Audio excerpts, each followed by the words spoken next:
Welcome to the third dimension. Yemen has endured more than a decade of conflict that has deeply affected the country's political, economic and social fabric, as well as women's well-being. The stories of Yemeni women inside the country reveal not only the structural inequalities but also the quiet transformation unfolding amid the devastation of war. On the other hand, the Yemeni women in the diaspora suffer from economic hardship, psychological trauma, and a struggle to adapt to new societies. But despite this grim reality, several active Yemeni women's organizations have emerged in the West in the field of human rights and the defense of women's issues. These entities play a crucial and effective role in raising awareness, advocating for, and amplifying the voices and the unspeakable suffering of millions of Yemeni women. To discuss this topic joins me from Switzerland Dr. Elham Manea.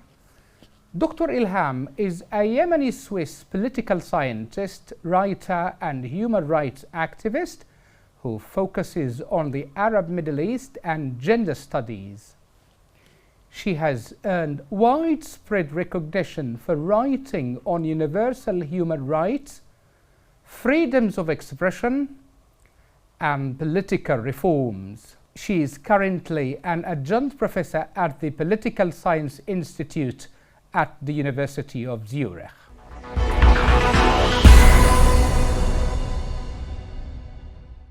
Dr. Elham, welcome to the program. Thank you for the invitation. Okay. Now, in the 5th anniversary of the Yemeni civil war, Dr. Elham, you gave a scream, and that scream was entitled, "Who Loves Yemen Among You?" Of course, you might have meant or addressed internal players plus regional players. Now, after a decade of conflict, your scream doesn't seem to have been heard by those parties. What do you say about it? I agree with you 100%. Certainly, the local and regional actors involved in the Yemeni civil war are very much, preoccupied with the war rather than peace efforts. I'll put it this way. But I have also to emphasize a certain point. When I wrote that article, I was calling for a way forward. And it was a scream, if as you used the word, a scream of frustration and a sense of helplessness.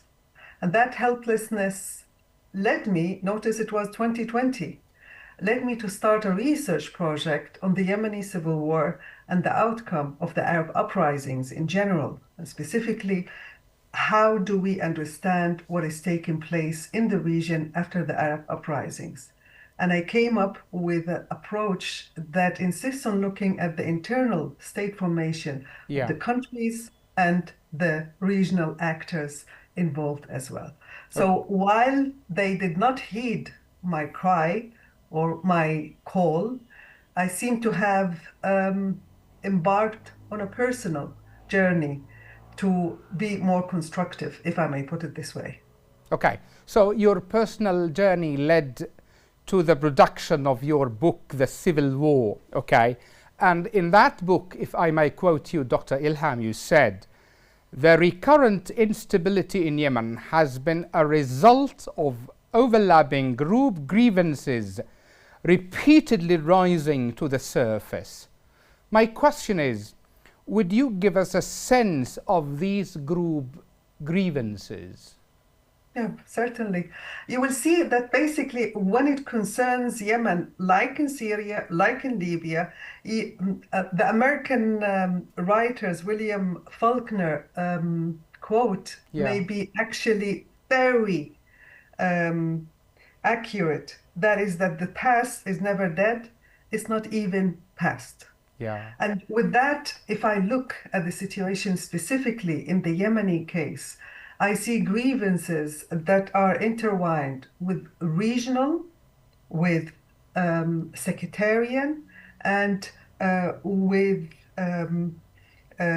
tribal dimensions. Specifically, if we start with the sectarian, we will see that you have, I'll put it this way, the three factors, regional, sectarian, and tribal, combined together created situations where we saw in different parts of Yemen through different periods of history, one group, one ethno-nationalist group, trying to subjugate other groups, exclude them, exploit them, and extract resources to the exclusion of the others. And that was accurate in the north, that was accurate in the south, and that continues today as well as we see the development right now in the country. okay. Now, also always talking about violence, Yemen, civil war, etc.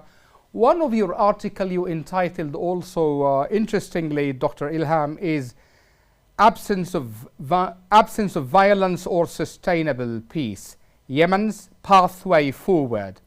The question is, how do we differentiate between both cases, I mean absence of violence or sustainable peace, and which one applies to the Yemeni case today? Okay, let's start with the last part of your question.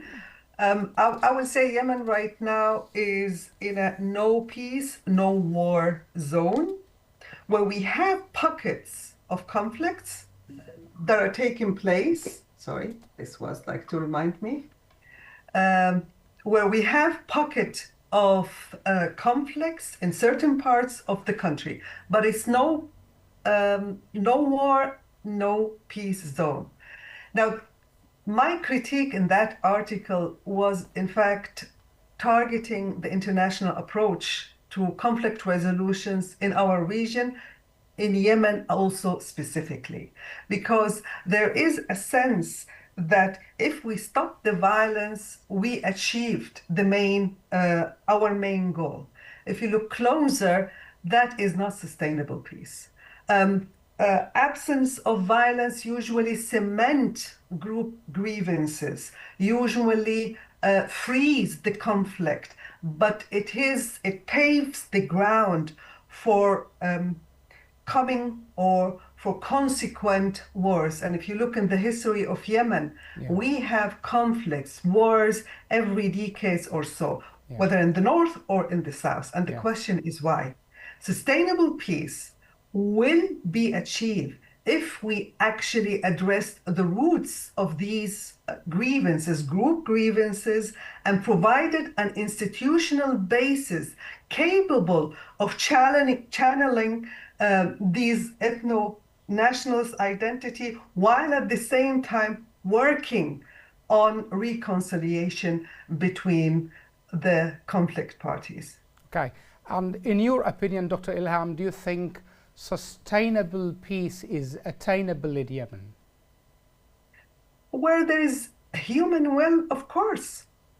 I mean, I've never gave up on hope because I believe in our ability as human being to create peace, because peace is not easy, of course. The Yeah. situation, if you look at it objectively, is dire. It causes despair. That said, without perseverance, determination, Yeah. insistence, it is possible to do it, but with concrete steps, with international support, with plans, Yeah. with ability to read the ground. Of course, we can achieve it, but we have to start somewhere and build Yeah. from there.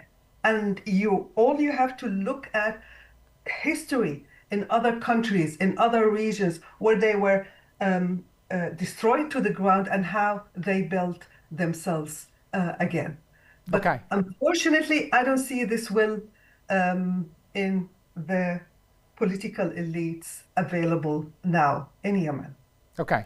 Now, talking about the conflict, Dr. Ilham, and the impact of a decade of conflict on Yemenis, especially Yemeni women. And here I will take you to the area of women, and you have been a strong advocate for women's rights.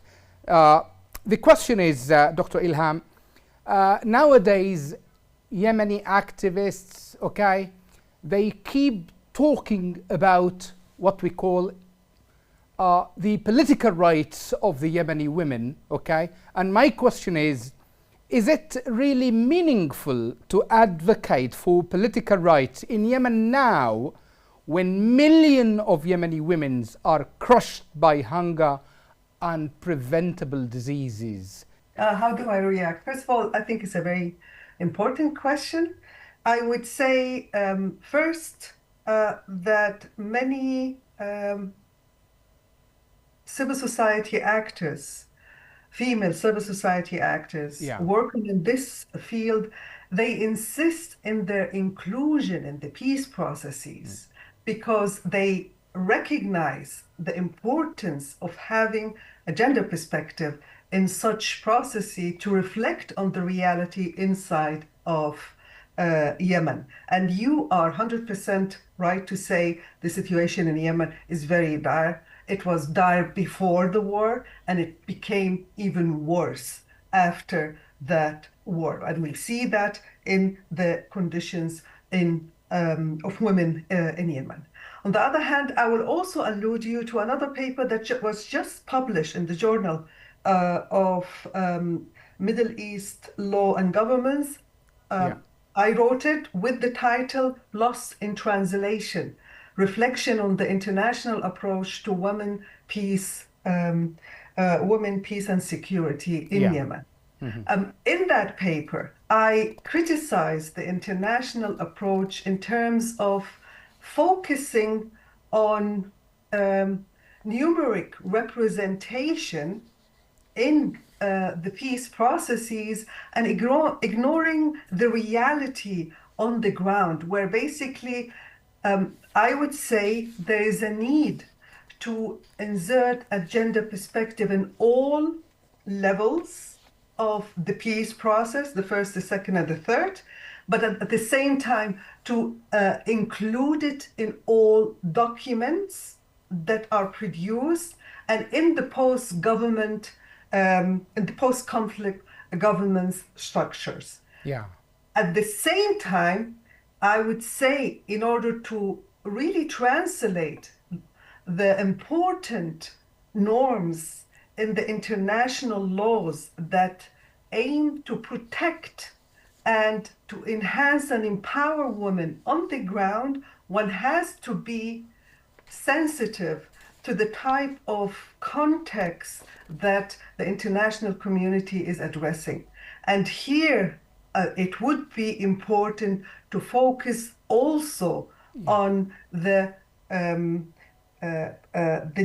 developmental dimension of education, of health, etc., etc., etc.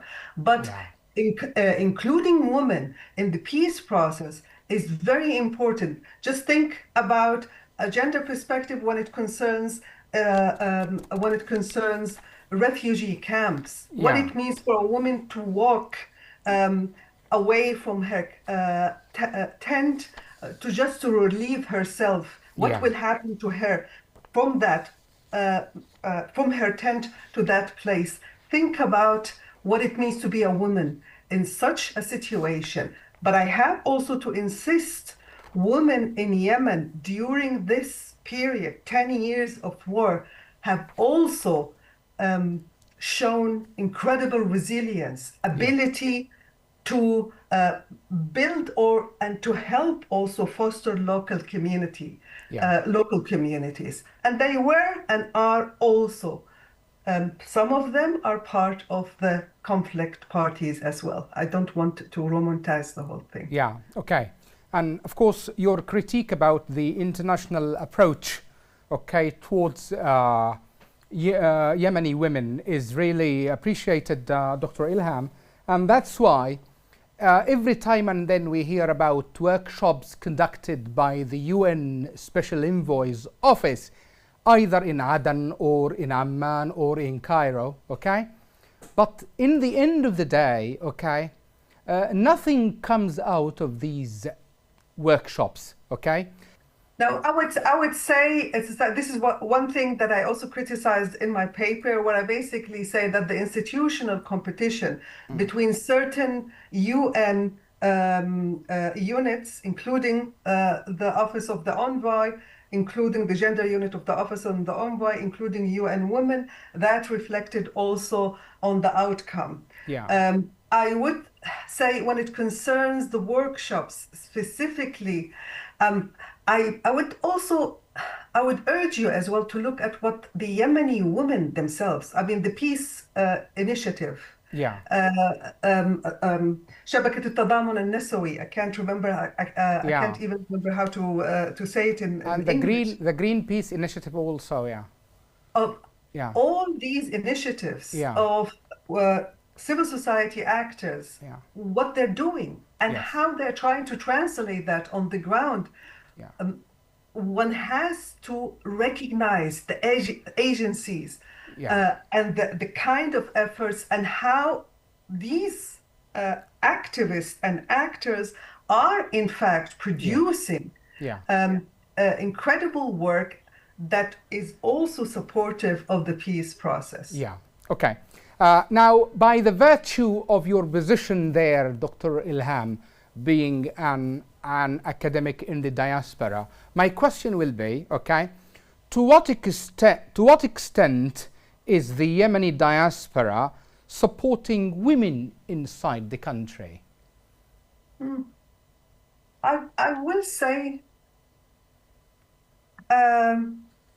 I classified women diaspora. How should I put it this way? I'll put it this in three classification. Okay. Okay. You have one. It's just like if I classify civil society actors of Yemenis. Yeah. Who are either in diaspora or inside of the country, Yeah. I will say that you have one category that is working with the international actors, okay? And you have another category that is working with the international actors while working at the same time inside of the country of Yemen. Yeah. And their work there is also very supportive, either of peace initiatives or either also of humanitarian aid.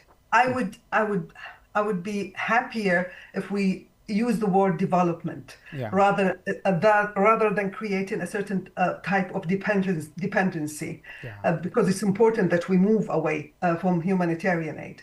Yeah. Now the third one are actors, civil society actors who are working inside of the country, very often don't speak the language, other language other than Arabic. Yeah. And what they're doing in their communities are very important. Yeah. And you have some of them, and I also use the example of Dr. Nadia Najjar, Yes. who left Germany, went to her village in north of Yemen and worked there. And she said, I don't want to talk about politics. Let's just talk about education. Let's just talk about economic empowerment. Yeah. And after 3 years of constant work, her initiative led to change in the perception towards her. At the beginning, she was faced with hostility. Yeah. Over time, she became a role model.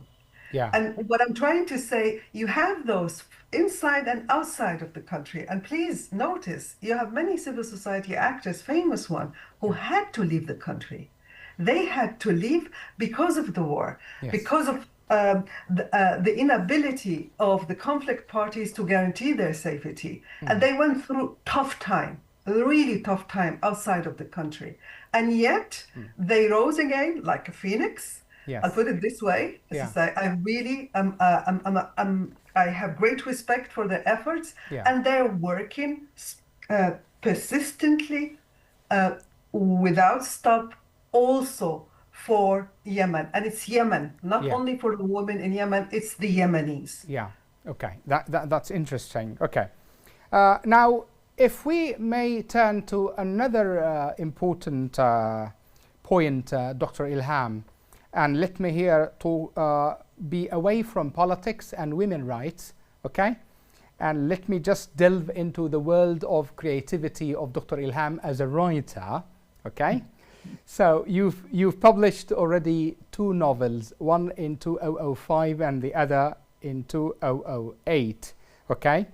And my question is, okay, they say in literature, the writer or the author is consciously or unconsciously is found in his work of art. And my question is, okay, which novel reveals more the personal unspeakable grievances of Elham Manea?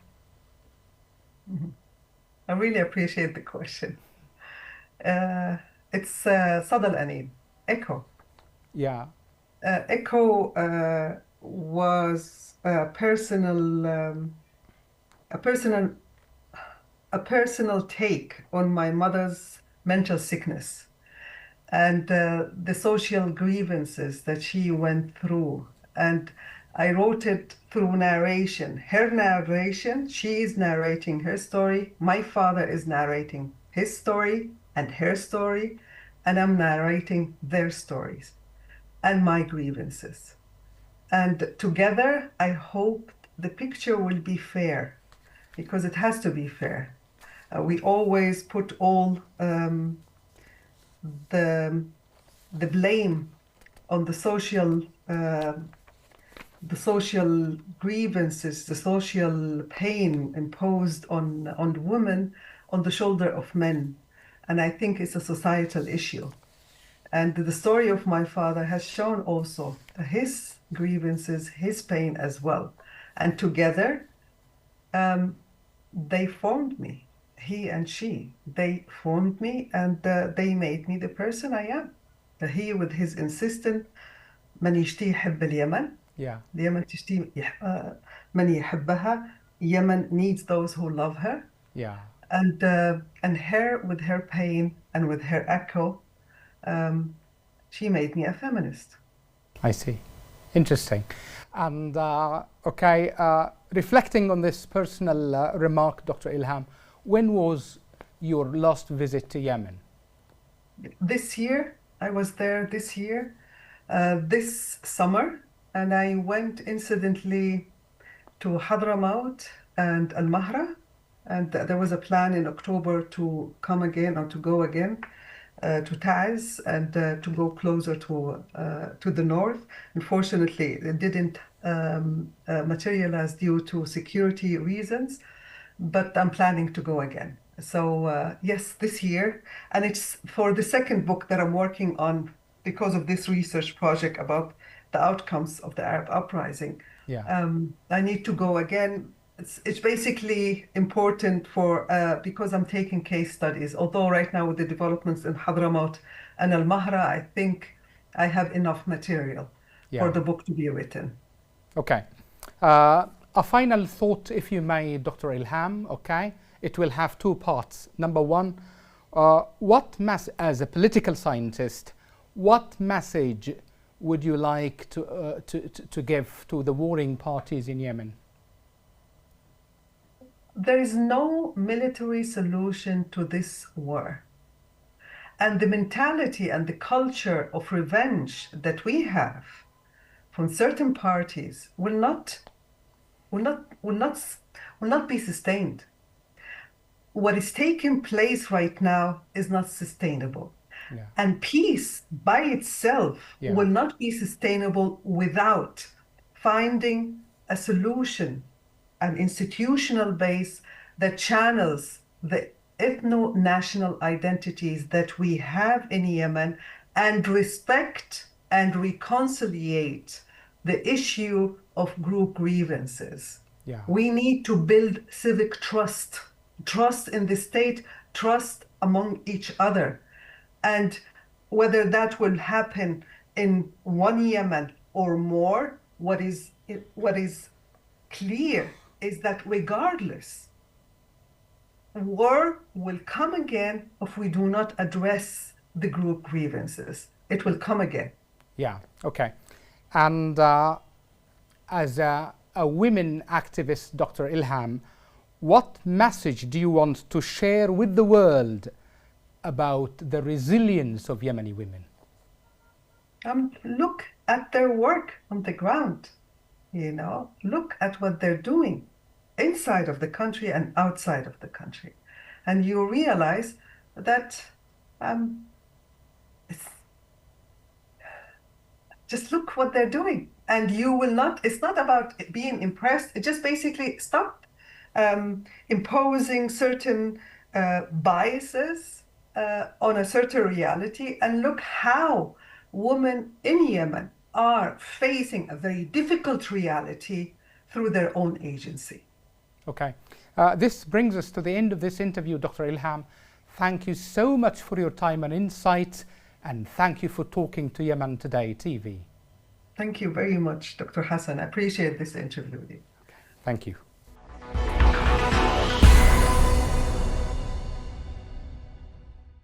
That's all for this time. See you next week with a new edition of The Third Dimension.